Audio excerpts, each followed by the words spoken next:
Hello, USA! Football fans, soccer fans, World Cup, and AFL, and Dinklage, and everything is going on, and things are moving. This is over here now, and that's over there. Bobby Cardenas from Lancaster, California. Beautiful Lancaster. Freaking beautifully hot Lancaster. You can't believe how hot it is in this man cave right now. I got to come up with an air conditioning system. Somebody has to help cool me off. Look at that. Otherwise, this summer, I may cut all my locks off. I'm not kidding you. One of these next posts that I do, you may see a whole different look because it's friggin' hotter than hell. I have to do this every couple of years. I never cut it off. Okay. Let's go over some stuff. Since the last time I talked to you was probably Monday, right after the USA win. So Tuesday, of course, Japan beat Netherlands 2-0. No, 2-1.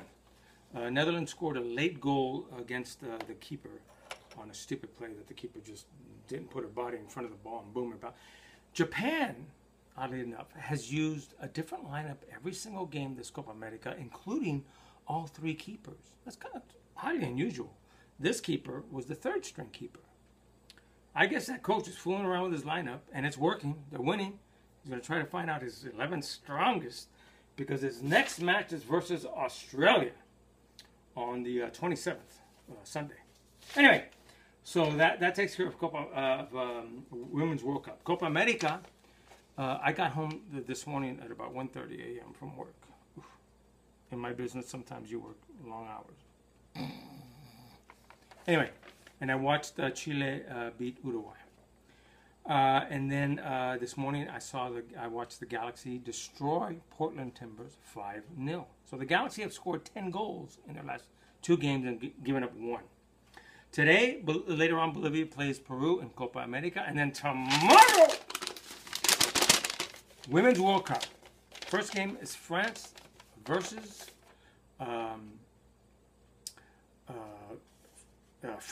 Germany. Excuse me. Germany versus France, number 1 versus number 3. That's going to be a huge game, huge. Then, of course, China versus USA later on in the afternoon. And Copa America tomorrow is Argentina versus Colombia. That's going to be a huge game in Copa America. Speaking about Copa America, in this knockout round that they're in right now, because they don't do extra time. After 90 minutes, if the game is a draw, 0-0, 1-1, 2-2, whatever, they go straight to kicks from the spot, or what they still refer to as penalty kicks. I hate that. No penalties have been given. Why do you call them penalty kicks? They're kicks from the spot, from the penalty spot. But they should be always referred to as kicks from the spot. Anyway, so the reason I'm wearing my referee uniform right now is because I want to bring up a couple of referee points on some of the stuff. First, before I do that, let's talk about some of the stuff in FIFA, though, really, because there's a lot of stuff happening. Clint Dempsey is given, and this deals with is given a minimum 2-year suspension from U.S. Open Cup. Why?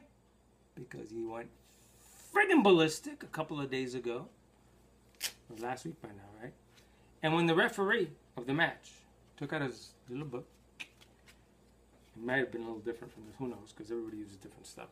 And he was about to start writing down the stuff. He had just given another red card to another Seattle Sounder player. Clint Dempsey decides, I'm going to take this Sabaske and rip it up, throw it down. And so the referee showed Dempsey one of these. And it falls under referee assault. So that's why they're giving that big suspension. So U.S. Cup, he's out of it for the next 4 or 5 years because sometimes they may only do 1 or 2 games. Who knows? And he's also facing a 3-game suspension in league play, MLS play. He's been called up though to the U.S. men's team for the Gold Cup. Let's see what happens. Okay. The other refereeing point I want to bring up though is, first of all, referees have different ways of holding their whistles. Why am I talking about this? Why not? See, I do this. I have one whistle. And I have this. This is what I latch onto. But I always have a second whistle in my left-hand pocket in case it falls off. Some referees, I don't know why, they run around like this. 2 whistles that are connected like this, literally. I don't know what that means. Because if this falls out of their hands while they're running, they got no whistle. With me, this falls out of my hands while I'm running. I pull out this one from my left-hand pocket. And there it is, uncovered. Another referee system where they have a lanyard. And again, they have two whistles hooked together. I've seen this. When they're running. So what happens when they're talking to players and hey, look, I got to give you a card. You're going to get one of these or maybe one of... This friggin' thing is all over the place. What the heck? What's going on with this? Who needs that? Have one whistle. A lanyard, or stick it in your... And have another one in your spare pocket, right? And the yellow goes in the right and the red goes in the left. And... that's my referee instruction for now. But another point, though. Taylor Twellman, who called yesterday's Galaxy Portland game. Now, of all the commentators that I've listened to over the years, the last year and a half, actually, since the Men's World Cup, he's the one guy, actually, that I agree with, I'd say about 98% of the time. However, yesterday I disagreed with him. There was a foul committed by Ridgewell for Portland Timbers against Alan Gordon, where the ball was up in the air. Alan Gordon's back is to Ridgewell. He's trying to play the ball. Ridgewell comes into Alan Gordon with his left leg extended, not up that high. He jumped, did a sorry-ass, martial arts kick, and boom, kicked Alan Gordon in the back of the leg. Alan Gordon turns around and shoves him. So the referee comes out right away. He pulls out this. He doesn't show it, though. He has it in his hand.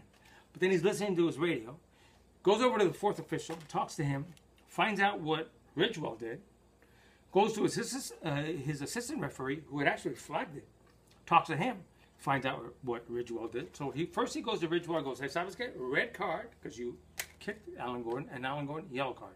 And you see Alan Gordon going like this. Okay, good. I agree with you because, hey, you know what he did. And Taylor Twellman disagreed with the red card. He thought, it should have been a yellow card. It was kind of a soft red. You know what? It was serious foul play. It was violent in its nature, and it mandates a red card. So Taylor Twellman, sorry. Just because you're upset that Ridgewell's going to miss the upcoming Seattle game this weekend, too friggin' bad. Pay the piper. Okay.